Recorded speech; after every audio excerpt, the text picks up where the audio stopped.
Nelson Mandela pernah berkata, pendidikan adalah senjata paling ampuh yang dapat digunakan untuk mengubah dunia. Saya percaya senjata itu tidak hanya milik mereka yang berada di kota dengan segala fasilitasnya, tetapi juga hak bagi anak-anak di pelosok negeri. Dan di video ini, saya akan menampilkan aktivitas inovasi pembelajaran yang saya lakukan, yaitu Puspadi, Pusat Pembelajaran Digital di Sekolah Terpencil SD Negeri Fatubari. Selamat menyaksikan.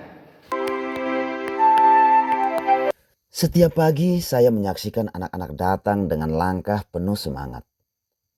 Mereka berjalan kaki melewati jalan berbatu, bukit, lembah, bahkan menyeberangi sungai kecil. Namun, di balik semangat itu, ada keterbatasan besar. Internet hampir tidak pernah ada di desa kami. Untuk sekedar mengirim pesan, guru harus berjalan mencari titik tertentu agar mendapat sinyal. Sementara anak-anak di kota terbiasa dengan pembelajaran digital. Dan di sini, mereka hanya bisa mendengar cerita. Pertanyaan itu selalu mengganggu saya. Apakah anak-anak ini harus selamanya tertinggal hanya karena mereka lahir di pelosok? Tantangan terbesar adalah keterbatasan internet. Di sini, semua masih manual.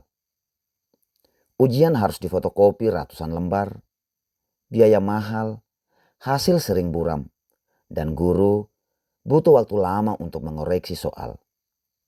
Anak-anak pun harus menunggu berhari-hari untuk tahu nilai mereka.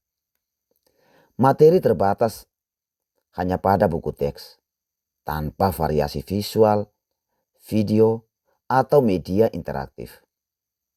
Anak-anak cepat bosan dan hanya menghafal. Yang paling menyentuh hati saya, mereka jarang punya ruang berekspresi. Saya masih ingat seorang siswa menangis ketika diminta membaca tulisannya. Itu membuat saya sadar. Keterbatasan bukan hanya soal teknologi, tetapi juga soal keberanian dan rasa percaya diri yang terhambat. Dari kegelisahan itu, lahirlah Puspadi, sebuah platform pusat pembelajaran digital berbasis offline.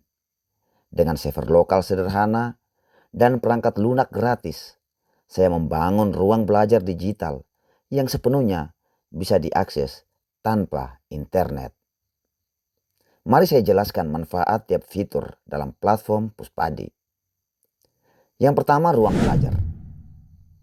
Di sini, anak-anak belajar melalui teks, gambar, dan video sederhana yang saya buat kontekstual dengan kehidupan mereka.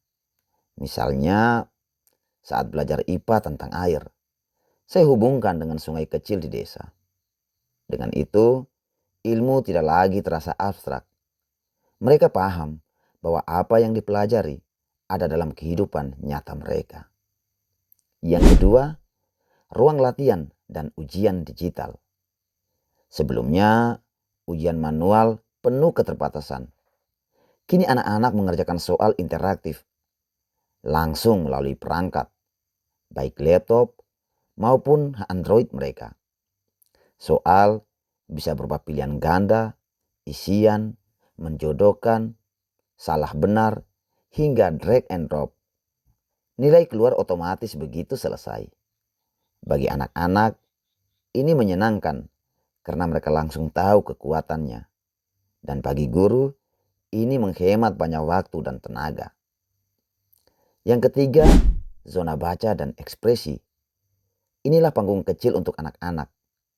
Di sini, mereka bisa menulis cerita sederhana, puisi, atau pengalaman pribadi, lalu membuatnya dalam bentuk tulisan dan juga video untuk diunggah ke dalam zona baca dan ekspresi. Kini, zona baca dan ekspresi dihiasi karya siswa yang penuh warna. Dari tulisan tentang membantu orang tua di kebun hingga kisah persahabatan. Anak-anak yang dulunya pemalu kini berani tampil percaya diri. Setiap karya terbaik peserta didik diunggah ke Puspadi menjadi motivasi dan kebanggaan bersama. Yang keempat, asesmen awal dan analisis otomatis. Fitur ini membantu guru memetakan kemampuan awal siswa.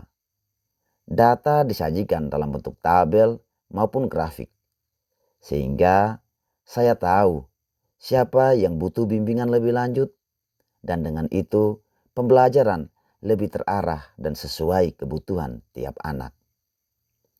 Dan yang menarik, dengan Puspadi, anak-anak juga bisa meluangkan waktu di sore hari untuk kembali ke sekolah, mengakses materi digital, atau mengerjakan soal latihan. Bagi mereka, sekolah tidak lagi hanya tempat belajar di pagi hari, tetapi juga ruang bermain sambil belajar di sore hari. Inilah bukti bahwa ketika anak-anak diberikan kesempatan, mereka rela mengorbankan waktu bermain untuk belajar. Karena belajar menjadi sesuatu yang menyenangkan. Perubahan itu nyata. Anak-anak yang dulu pasif, kini antusias mencoba soal digital. Mereka bangga melihat nilai yang langsung muncul. Motivasi mereka meningkat, rasa percaya diri tumbuh. Zona baca dan ekspresi kini penuh dengan cerita, puisi, dan video ekspresi anak-anak. Mereka tampil membaca karyanya dengan senyum yang penuh keyakinan. Bahkan di sore hari, saya masih mendapati mereka datang ke sekolah, duduk bersama, membuka Puspadi, mengulang materi, atau latihan soal, dan menonton video. Sesuatu yang dulu tidak pernah saya bayangkan, kini bisa terjadi. Hasil belajar pun meningkat, nilai ujian lebih baik, pemahaman lebih mendalam, dan kemampuan literasi semakin berkembang. Mereka belajar bukan hanya untuk ujian, tetapi untuk memahami kehidupan. Bagi saya, Puspadi bukan hanya sebuah inovasi teknologi. Ia adalah simbol harapan, bukti bahwa keterbatasan bisa melahirkan kekuatan. Dari Fatobai, sebuah desa kecil di pelosok negeri, lahir ruang digital yang membuktikan bahwa pendidikan berkualitas bisa hadir di mana saja, bahkan tanpa koneksi internet. Saya belajar satu hal penting, bahwa perubahan besar sering lahir dari tempat sederhana, dan Puspadi adalah bukti nyata bahwa mimpi anak-anak di pelosok pun bisa menyala. Guru hebat, Indonesia kuat. Salam pendidikan, salam guru pelosok. Puspadi!